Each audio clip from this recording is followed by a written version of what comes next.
voilà nous revoilà ci suñu plateau ñu war a ànd ak ki nga xam ne moom moo di Alioune Sow. moo ñoo jox lépp loo xam ne moo gën a fës ci xibaar yi. Alioune Sow.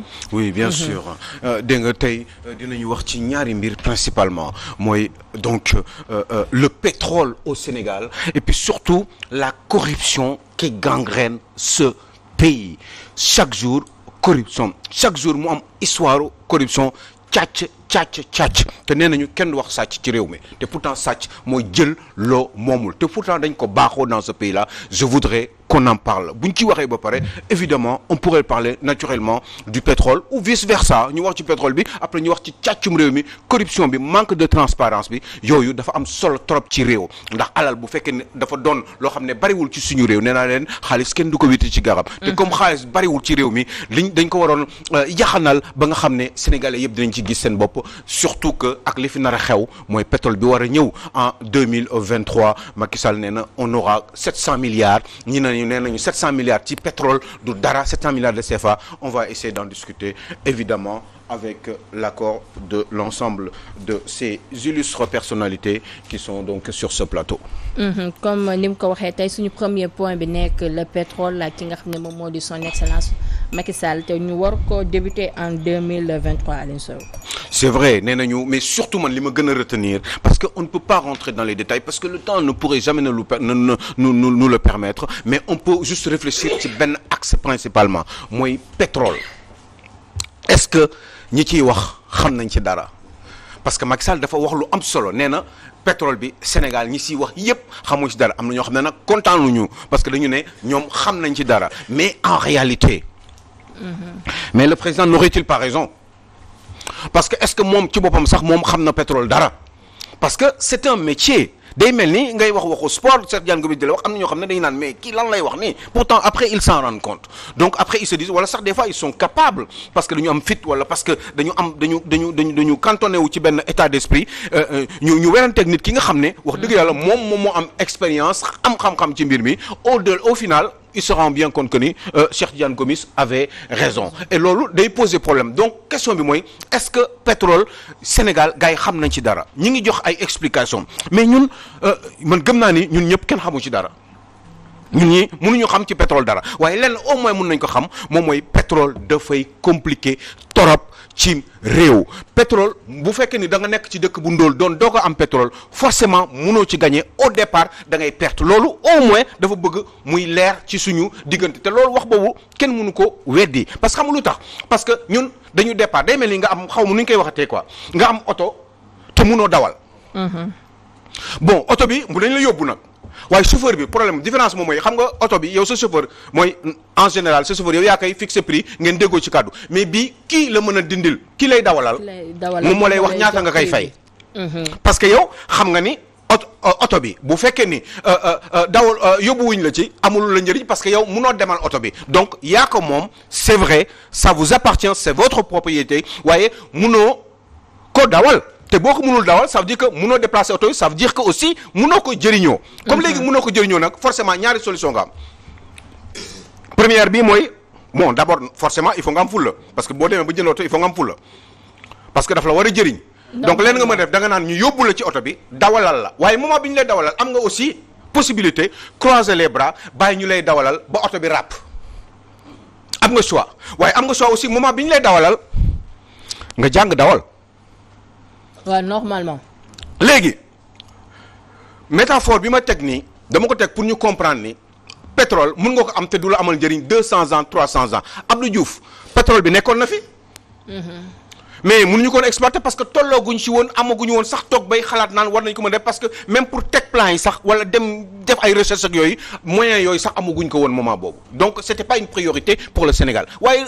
fan yi di dem weer yi di dem at yi di dem ba ñu toll en 2000 2015 2010 ñu commencé 2000 di commencé di dugal suñu xel ci affaire boobu forcément commencé nañ di am tuuti weccet war nañu mën a am commencé di ci am donte as tuut la waaye pour loolu dafa am ay conditions yoo xam ne nee naa leen chauffeur bi dawal oto bi dafa am ay conditions yu muy teg du ñun ñoo koy wax yow yaa koy wax yow borom oto bi ni yow nii nga war a def moom moo la naan pétrole bi pour ñu gas ko bala ñu koo gas il faut ñu dem def ay recherche dégg leen bu baax li ma leen wax man dugguma dans les détails parce que techniquement loolu du suma liggéey mais pour ñu jiital suñuy xel yi rek xool chauffeur dem nañu ñu commencé ne léegi ñu dañuy seet gëstu xool fan la mbir yi nekk d'abord am na fu ñu ko yaakaaree waaye ñoom ñi koy def pour ñu dem def ay recherche dañu am ay alal bu dul jeex bu ñu war a mën a teg pour dem def ces recherches là.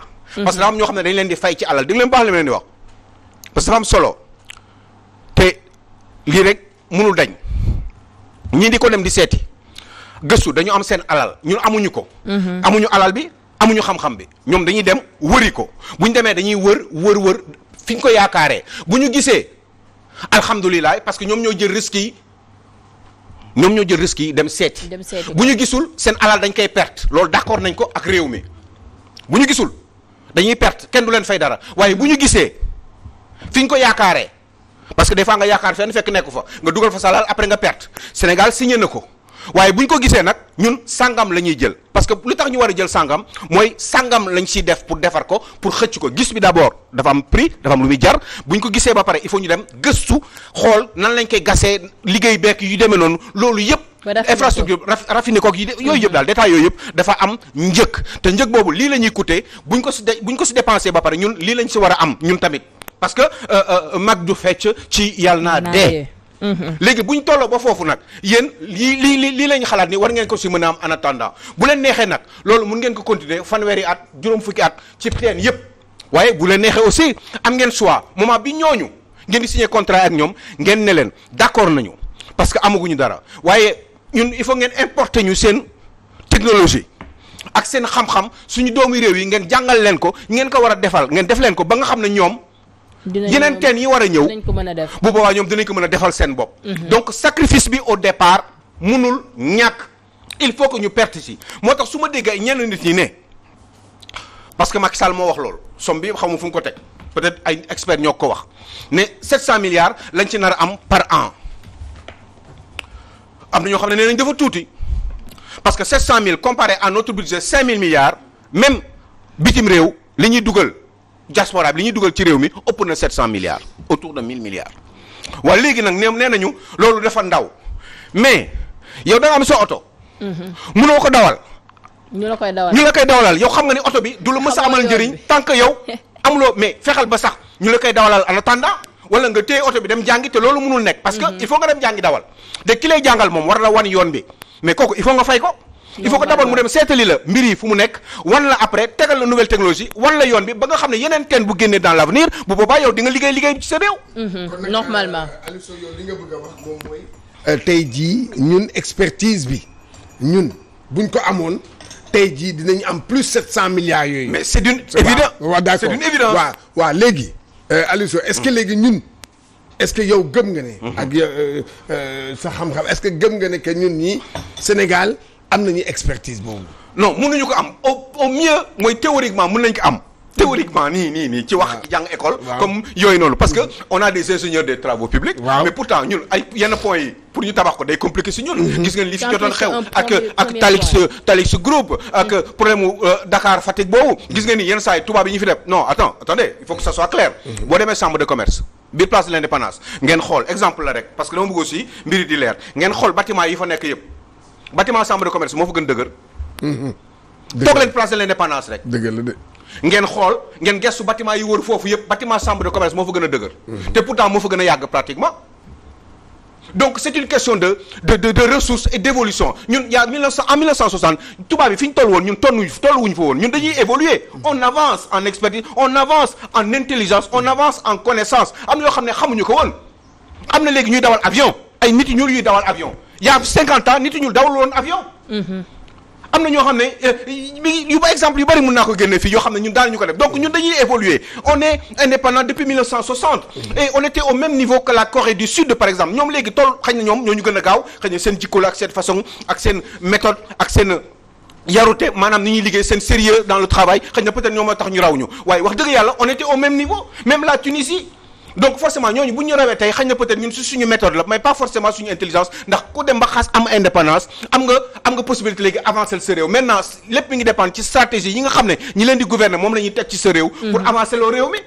moo tax ngay gis réew bi ñu tolloo Corée du Sud ñu tolloo en 1960 tolloo même niveau de développement que léegi ñu raw ñu ba tey ku am portable tey jii nii de portable bi ñuy gën di wax ci Sénégal ñun ñëpp di yor ñoom ñoo koy defar ñun amuñu usine sax boo xam ne mun na mais quand même nañu waxante dëgg mais usine puso mënuñu ko defar ñun fii Sénégal mënuñu defar puso bu ñuy ñawee wëñ usine yi defar wëñ ndax ñun suñu jeeg yi di sol seen yooyu ñuy sol noonu. yoo yi ngeen jasneer yi ngeen di sol da ngeen koy jëndi bitim réew ñun mënuñu créer dara Sotiba créé woon nañ ko il y a longtemps Sotiba jeex na mujjeewul sotti ak ñoom Serigne Ndiaye bu na mujjeewul sotti tëj na boo rombee yaraax noonu da ngay gis bâtiment yi mi ngi pourri te bâtiment yooyu tubaab yi ko fi tabaxoon. Alors donc ñun on n'est pas capable amaguñu capacité yi nañu waxante dëgg te yàlla tax. affaire mbay mi aussi tey jii nii ay leer lañ doon béyee ak yu demee noonu daba machin léegi ñi ngi am ay tracteurs yu mag mais tracteurs yooyu ñun usine tracteur mënuñu ko créer bu ñu ko gars yi joxul du ñu kii suñu ceeb mbatul suñu lekk mbatul suñu naan mënul on est obligé def ndànk-ndànk. kon waaye tey moom mooy donte astuut bi ñu jot. astuut bi ñu jot il faut que ñu jël ko. d'accord il faut ñu jël ko. waaw dugal ko fi ñu ko war a dugal. d'accord en attendant. waaw def transfert de technologie. jox xale yi xam-xam. dugal xaalis boobu bañ ko sàcc. waaw d'accord parce que sinon ça sert à rien. Congo am na pétrole. Gabon am na pétrole et pourtant ça ne marche pas. Le pays devient de plus en plus pauvre. En Guinée équatoriale boo demee c'est pareil. Les 3/4 de la population sont en dessous du seuil de pauvreté. Et pourtant ils ont du pétrole depuis 20 ans 30 ans parce que seen kii yi. seen dirigeants yi. defuñu liggéey bi ñu war a def. voilà non. c'est tout suñu bopp mooy ñun ñoo am problème. non kon léegi Aliou Sow ñun 700 milliards yii ñu am. lii la ñu mën a am lii la ñu mérito. bah c'est d'une évidence xam nga lu tax. loolu la ñu mérito mais on a que les dirigeants qui nous mais tey jii nii on peut dire que du question de mérite. c'est-à-dire que déglu ma expliquer c'est-à-dire que tey jii c'est une première découverte et c'est normal boo xamul yoon. amoo ci xam-xam c'est normal nga am ku la jiitu koo xam ne nit dina la jàngal won la yoon bi tette la. pour petit à petit parce que tey jii nii boo xoolee ñoo ngi commencer indi des formations concernant hydraulique et consort. Fatima wax dañ koy wax benn yoon wax kenn du ko jéem a kii da ngay wax xam nga lan la man ci maanaam teesu kii nga xam ne ou bien exposé wu kii di Aliou Sow man ci foofu laa kii et li mu wax dafa leer mooy que ñun amuñu expertise bi.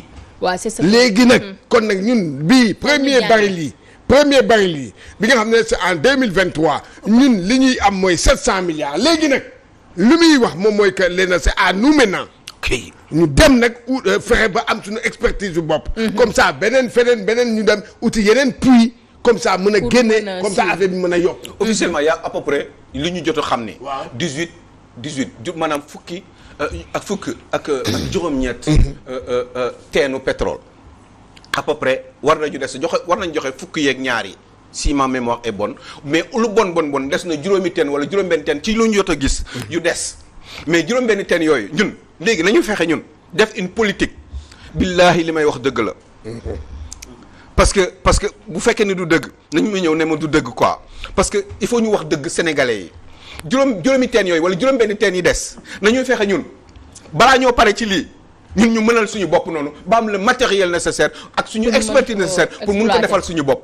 en attendant yeneen i teen di génn parce que teen bu commencé di génn fépp am na ndax day walangaan rek. ci suuf dëgg la. defar suñu bopp. sans prix. parce que gis nga bi ñu commencé recherche pétrole mi ngi daté 1952. la ñu tàmbalee def recherche pétrole fii Sénégal. ba tey dégg nga fi Kayar offshore. Saint-Louis offshore. yooyu ça veut dire que Sénégal mbàndum pétrole yàgg na fi. est-ce que comprendre nga. mais si Petrosen ñoom information yi joxe en 2014. lañ njëkk a gis puits de pétrole fii au Sénégal 2014 le Petrosen et ses partenaires ba 2010 bii ci lañ commencé exploitation pétrole boobu. mais xam nga dafa am loo xamante ne tey jii sim réew mënuñ ko comprendre d'accord ñoom ñoo am xam-xam bi ñoo am expertise comme ni ko Aliou Sow waxee. ñoo am expertise bi pour ñëw génne pétrole bi traité ko jox ñu ko mais. mënoo comprendre ñu ne ñu 90% ci li ñu kii ñun Sénégal 10% la ñuy am ba pare dafa am loo xamante ne gis nga tey pour la gestion de nos ressources naturelles.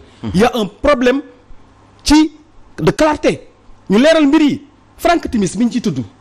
mais xam nañ ne Franck Timis du exemple sur le plan mondial du un exemple boo xamante ne tey jii war nañ ko ñëw dénk suñu pétrole mu ci kii parce que amul dara lu mu prouver ci Afrique au contraire. ci ay mbuxum ak yu doy waar lay dugg. kon je pense que tey jii li ñu état war a def Aliou Sow. mooy pétrole fu mu am dëkk bu mu am booy non li may wax nii lu leer la pétrole dëkk bu mu am na problème booy xool dëkk yëpp yi yor pétrole mais terrorisme banque fa mi ngi tàkk c'est parce que pétrole dafa am intérêt yu bëri yu ci aju. kon nag li ñu war a def mooy leeral mais état bi di leeral marché yi fa nga dugg kan lañ ko jox ni ñu ko exploité ba pare am fulla am fayda. il faut ñu am fulla am fayda coach. ñun ñoo war a wax ne hey pétrole bi kat nangam ak nangam ñun mais nangam. lii lañ ci am mais c'est pas normal que dans un pays 90% ci exploitation bi ñoom ñu gérer ko yor ko ñun ñu jox ñu 10% 700 milliards mooy lan. kon donc foofu je pense que ne. non mooy li ma doon wax rek. xam nga xaalis bi nee naa la mënul doy. dëgg la maas mais ñun c'est que ñun dañu. mais li ma wax ci exemple oto bi leer na quoi. c'est que ñun dañuy yor loo xam ne ñun mun na noo toog fi pendant 500 ans ñun mënuñu ko defaral suñu bopp. absolument parce que ñu yor seen i matériel yor seen i xam-xam créé ko ñoom moment bi ñu ko waroon créé. ba dem di gas ay teenu pétrole ci àdduna bi. am ci expérience ñooñu quand même dafa am benn investissement bu ñu defoon moment boobu noonu. avant ñuy indépendant. te loolu noonu matériel boobu ñoom bu ñu ñëwee nee naa la bu ñu nee la seet pétrole bi nii ñoom ñooy jël risque ne la taabal ji de mi ngi nii mooy Sénégal waaye ñun taabal ji nee nañu côté bi la ñoom Cheikh Diagne Gomis nekk. war na am pétrole. waaye ñun xamuñu fan la waaye ñun dinañ jël risque ñëw seet ko. fii Cheikh Diagne Gomis toog Cheikh Diagne Gomis toog ak butéel bi. foofu noonu xalaat nañu war na mën a am mais waruñu baal ñu dem parce que suñuy calcul wax nañu ni en général fi pétrole nekk nii ak nii ak nii lay demee waaye dara wóoruñu si. comme suñu calcul loolu la ñuy wax ci pétrole en général fu muy féete donc mun nañ dem jël risque boobu. bu ñu jëlee risque bi nag dinañu xool yenn saa yi ñu risque mais pour ne pas faire la publicité coow li amoon ak kii Alassane Thierno Alassane Sall. Thierno Alassane Sall dafa bi ñu joxee yenn teen yi dafa am ay teen yoo xam ne dafa neexoon ay parti boo xam ne dafa neexoon parti boobu kenn du ko seet parce que dañ koy téye pour ëllëg bés bu lépp sottee ñun ñu dem defal ko suñu bopp comme ni ma leen wax léegi rek nii rek waaye Macky Sall bi li tax mu joteeg moom pour ngeen xam quoi. daf ko ne non teen yooyu léegi dañ am kuñ koy jox pour ñu dem xoolal ñu Thierno Alassane Sall ne ko man de ñun de lii la ñu préparé woon. lii la ñu préparé woon pour fii kenn du ko laal yi ñu leen jox rek doy na mais fii kenn du ko recherché Macky Sall pour des raisons à mon avis géostratégiques ou politico-stratégiques moom moo xam lan moo tax parce que mooy président de la République moom la ñu fal mu nekk déedéet Thierno fii nii il faut ñu dem seet fa lu fa nekk ci diggante ñaar yi parce que comme ci kaw am na ci suuf comme ci kaw am na ci suuf am na ci diggante bi war na mën a am ndax mbir mi day walaangaan léegi nag yow da nga waxoon fii kenn du ko seet dañ koy bàyyi après bu ñu mënalee suñu bopp ñu defal ko suñu bopp waaye ñun léegi man président de la République nee naa ni fii dañ koy seet ndax lu tax ñu koy seet man maa xam moo lu tax ma wax leen pour des raisons géostratégiques de manière discrétionnaire mais bi mu waxee loolu ba pare Thierno Alassane Sall d'accordul ak moom ci loolu ci lañ ko forcer pour mu démissionner parce que jour boobu moom Macky Sall li nekkoon ci boppam mu pare woon ko commencé woon na ko ba pare daf ko bëggoon rek exécuter loo waa ji affaire bi bett ko mu ne moom du ko signé bi mu nee du ko signé nag te waa ji mi ngi xaar waa ji du kenn ku dul le patron de Total te waa ji amul jot te dama leen bëgg wax benn affaire sénégalais gis nga boo mënulul sa bopp surtout Casamance am problème Yaya Jammeh déggoowu leen woon ak moom dëkk bi frontières yi instable ñuy wax waxu islam ngeen di dégg ni am na ay espions français yoo xam ne ñu ngi ci ay béréb sàngam te ce sont des gens qui sont connus partout ñu doon qui sont censés être des grands intellectuels absolument yéen amu leen seen arme doyul ngeen am élément français au Sénégal ñu leen di téyel seen kaaraange base armée même màkk sax américains yi dañ koy protéger il faut que sénégalais Cheikh Tidiane Gomis ñuy xam yenn réalité yi Donald Trump bi mu ñëwee màkk ànd ak jabaram dafa joxe bi muy ànd ak jabaram couple dajeek buuru màkk bi jabar ji kenn waxu ko fii da ngay muuru déglu leen bu baax li ma leen di wax jabar ji kenn waxu ko ni fii da ngay muuru costume la sol bu jupe ak jupam costume yooyu ngeen di sol ak jupe yi jàmm ba si sa kii bi bi ci oom bi waaw moom la sol te jox na loxo buuru màkk bi buuru màkk bi kii na ko déglu leen bu baax li ma leen di wax. Vous savez pourquoi je vous dis ça? Parce que moi je veux que on garde une certaine lucidité par rapport ak relation géostratégique yi nga xam ne moom moo am ci àdduna bi. Même les relations internationales.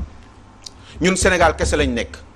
Sénégal bokk na ci les pratiquement àdduna bi am na lu mu bon 180 dëkk presque ñaari téeméeri dëkk yu am ci àdduna bi 200 presque.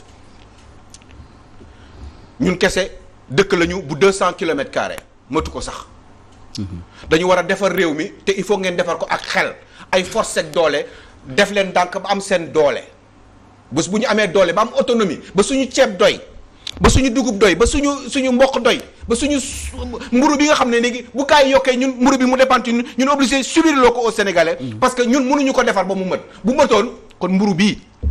yokk du yokk. kon du yokk parce que ñun ñoo koy kiyal suñu bopp bu mbir yi bu mëtoon engrais bu mëtoon ak lekk bu baax ak li ñuy jox xar yi nu mu tudd yooyu noonu. kon yàpp bi du cher. parce que dañuy am suñu ngooñ ak yi demee noonu beneen bi sax engrais li ñuy jox repas beeg yooyu. yooyu noonu matériel yooyu gars yi am ñu koy jëndee bitim réew ñooñu di ñu fixer ay prix c'est parce que dañoo mëtleegul li ñu war a def xam nga mooy lan mooy am nañu juróomi dex ci Sénégal am nañu naaj 1600 heures de naaj junni ak juróom-benni téeméeru naaj heure waxtu naaj. ci at bi. Europe ay 400 heures la ñu am juste pour terminer. C'est dommage parce que lu am solo la ñuy wax. 400 heures 500 heures maximum la ñu am ci année bi. am nañu naaj waroon nañu di bay noor di bay nawet. suuf yi ñu am yépp ñu defar ko. ba nga xam ne suuf bi des ci réew mi dafa bari ba nga xam ne waroon nañu ko mën a exploiter di am ngooñ bu doy di sax ji ngooñ ba muy doy di am ripaas di comme ça bu boobaa. kilo ginaaru 2500 ginaar yi ñuy jaay 3500. téeméer lay jar wala 1000 francs. il faut que ñu am suñu autonomie moo gën ñuy wax suñu wax dafa bari. te mëtlewuñu li ngay wax ni ça prouve que li ngay wax ni ça prouve qu'on est colonisé ba léegi. mais on est colonisé. Politiquement économiquement culturellement. mais yow ambassade France. xam nga bu ñu jëlee suñu réew mi yëpp jaay ko tubaab yi. mais armée néewal suñu industrie locale yi. c'est grave armée sénégalaise armée française lan la fi def. mais rien. mais c'est pour protéger les Sénégalais. parce que mëtlewuñu. non c'est grave nag. parce que foofu nag non foofu nag depuis 60 ans. Ablaye Wade bi mu ñëwee. il a dégagé l'armée française. Macky Sall bi mu ñëwee indiwaat ko. xam nga naa la wax dara de Ablaye Wade bi mu ko dégagé. dégg nga rek maa suñu wax la juste pour terminer 30 secondes yàlla fay leen. parce que kii li muy wax dafa am solo trop. barke Serigne Touba. la présence de l'armée française. xool Ablaye Wade bi ngay wax noonu. bi mu desee juróom-benni weer li mu defoon yëpp regretté na ko. barke Serigne Touba moo tax mu demoon Benghazi di xas Kadhafi bi nga xam ne daf ko dimbali woon. parce que boobu xelam dellusi na xam na ni mënatul dem te troisième mandat bi dafa am nu mu war a demee dafa am ñu ko ci war a jàppale adduna bi dafa am nu muy doxee. bu regretté ko moo tax mu dem Benghazi. di c'est important li muy wax gis nga France. lu leer France armée française moo warul nekk fii Sénégal wala Afrique. ñun Afrique ñoo war a am suñu fula ak suñu fayda. mais la présence de l'armée française en Afrique pour lan. ñoom ñoo war a gérer suñu sécurité. ñoo gérer suñu lépp kon ñun ñooy ñan. c'est grave ah. neexoon na trop. am nga xoolal am nga plein droit li nga xam ne moom moo di sa avis. nga partagé ko instant bi on parlait de pétrole ak li nga xam ne moom moo di Macky Sall en 2023 Aline Sow ñu jàll ci beneen point bi concernant li nga xam ne moom moo di Sénégal ak corruption fan la ñu jëm ak corruption. mais corruption moo tax maas di yuuxu ni corruption moo tax mu naan lu tax armée française di fi nekk armée française il faut mu nekk fi xam nga lu tax parce que ñun bu ñu mënaloon suñu bopp amuñu corruption am transparence def li ñu war a def ñàkk suñu bopp sécurité suñu bopp sécurité alimentaire sécurité physique am suñu armée bu solide contrôler suñu frontière loolu xaalis moo koy def te xaalis boobu dafa am ñoo xam ne ñoom depuis 1960 ba tey dañ ko téye di ko saaxee nee naa la depuis 5000 milliards yi di génn nii chaque année dina am au moins ay 500 wala 600 milliards. yoo xam ne dañ koy entreprise yi war a fay ay impôts. dañ leen koy defal ay exonération te alal nee naa leen kenn du ko wécc ci garab. de l'argent il faut le travailler mais bu ñu ko liggéey ba pare il faut ñu am ay nit ñoo xam ne ñoo ko téye. dajale ko ñun mu doon état war ko distribuer dugal ko ci ay anam yu leer dugal ko ci population bi ba nga xam ne jàngat day am xam-xam day am population yi màgg am santé bu ñu màggee dañuy téye seen réew ba pare ñu yar leen ci njub. te loolu moo fi amul ndax fii ngay gis au Sénégal en Afrique un homme politique buy nekk milliardaire un fonctionnaire haut fonctionnaire buy nekk milliardaire xaalis boobu nag ñuy jël moo tax ñun mënul ko ñu am doole suñ parce que xaalis boobu xaalis boobu boo ko dugalee si ñebbe dugal ko ci mboq dugal ko ci gerte dugal ko ci machine dugal ko ci économie bi dëkk bi day développé ba dañu am autonomie moo tax bu ñu yokkee farine ñu yëg ko mais kan moo leen ko teg ñële lu leen neex la ñuy def ñooy defar seen farine bu leen neexee ñu jaayee ko prix bu leen neex ñun lan lañ si mën léegi nag yéen ñun comme dañuy soxla mburu te dañuy dépendant toujours ndax ñun dañuy tàmm di ñuy jox rek seetu leen ku mënul ci biir kër. dañ koy abal ay gët. ak ki mën ci biir kër. foofu du affaire at. affaire ki mën kiy joxe kooku la ñuy tàccu kiy baatare la ñuy tàccu en Afrique. kiy baatare la ñuy tàccu au Sénégal donc nañu fexe ba ëllëg ñun ñu mënu baatare ndax ñu tàccu ñu parce que ñun capable ñu amuñu on n'a pas d'argent. on n'a pas assez de sous. li ci des donte as tuut la gars yi dañ koy saaxe sànni quelques weccet population bi li ci des ñoom ñu séddoo ko ci seen biir impôt nee naa la fi dem kan mooy fay impôt fi. kan la ñu surveiller ko fekk fii da ngay yokk saxaay day yokk chaque année kenn du la wax dara boo waxee ñu ne da nga soxor. da nga soxor du yow yaa am xaalis bi am na solo torop ñu ciy gën a bàyyi xel daal ñu dem ci dernier point mu concerne cimetière bu Pikine te mu nekk cimetière boo xam ne dafa fees mise en part de cela bu nawetee rek ñi nga xam ne ñoo dëkk foofu noonu ci Pikine am njàkkare Aliou Sow. dama ci bëggoon wax parce que dama kontaan ci loolu. ndax dafa am benn waay boo xam ne mi ngi tudd Ibrahima Khalilou Fall. no mooy maire Kër Samba Kane moom daal moo toog ci réew mi Sénégal mu ne moom. il faut mu récupérer. dex beeg Cambérène beeg yëpp di ko def ay hangar di ko louer. hangar c'est grave. di ko louer sax benn banque fii. léegi nag coow gi bari woon na fi lu bari dinañ dellusiwaat ci Khalil Ibrahima Fall. parce que dëkk bi dafa amul yoon. di toroxal ay doomu aadama di jël suuf si di pousse dex bi. ba ci cimetière Pikine bi nag léegi.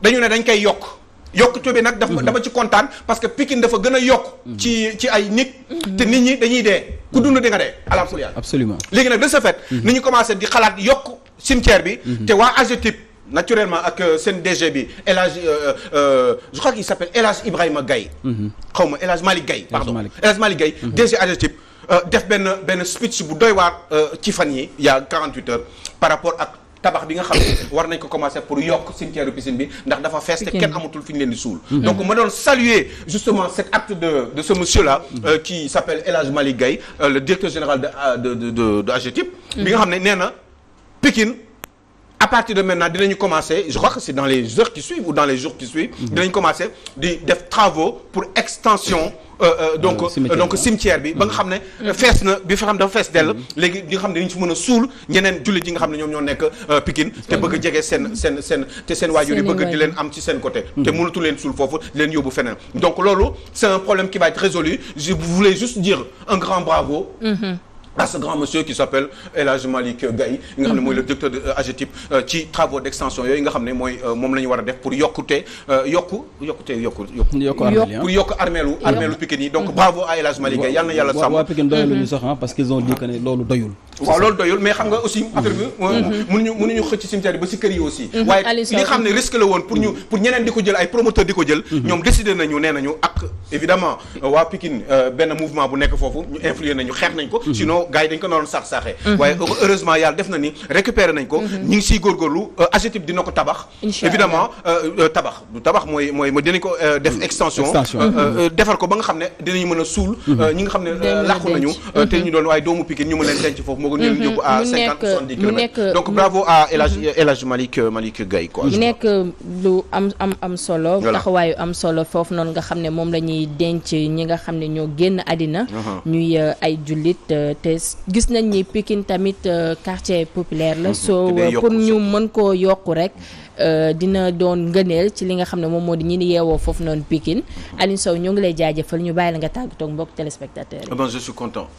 encore une fois n'est pas coutume d'être sur ce plateau donc di leen sant di leen gërëm di ñaan yàlla sàmm ñu sàmm suñu njaboot yàlla suturaal ñu donc adduna ak alaxira yàlla dëgëral suñu cër yàlla musal ñu seytaane xiir ñu ci yoonu l'islam te yàlla jéggal ñu suñuy bakkaar ci jaay rasulullah sallallahu alayhi wa sallam donc barke Cheikhul Khadim jërë ngeen jëf sëñ Moustapha Saliou yàlla nga fi yàgg te weer sëñ Muntaxa yàlla nga fi yàgg te weer kontaan na torop mam Kéwé Diallo bi nekk Bargny Mbot ñu ngi lay sant la gërëm et puis Fatou Ka dafa am suñu benn bàjjan Seynabou Ka bi nekk Bargny di ñu seetaan bëgguñu torop ñu ngi lay sant aussi di la gërëm et puis maman Khady Seck j'avais juste envie de te dire que je t'aimais très fort autant que j'aime Henriette qui habite à Alfortville et qui est ma maman Néné aussi qui habite Vitry-sur-Seine maa ngi leen sant di la gërëm toute la famille Hélène ma fille léegi nga nekk mbër et puis oui forcément parce que ce sont des gens yoo xam ne déjà dama leen di namm parce que voilà décembre day ñëw du ma mën a dem France pour xool sama njaboot gi parce que maa ngi ci liggéey bi